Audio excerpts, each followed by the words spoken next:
ఈ 8 అన్ని చోట్ల ఉన్నారు గనక 8 నాకు అనుకూలంగా అయిపోయి రోజు పూజించండి. ఎలా పూజించాలి అంటే పూజా విధానం చెప్పారు. ఒక్కొక్కటి. భూమి యందున్న రుద్రుడి పేరు అంటే శివుడి పేరు శర్వ. భూమి యందున్న శివుడి పేరేంటి? శర్వ. భూమి తర్వాత జలం.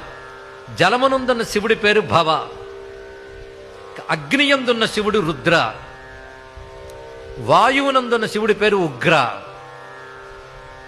తర్వాత 4 భూతాలు అయ్యండి. ఇంకోటి ఏంటి చెప్పండి? ఆకాశం. ఆకాశం శివుడి పేరు భీమ. 5 అయిపోయాయి. తర్వాత ఎవరు చెప్పాం? సూర్యుడు.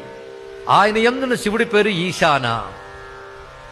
చంద్రుడిలో మళ్ళీ శివశక్తి ఉంది, దాని పేరు మహాదేవ.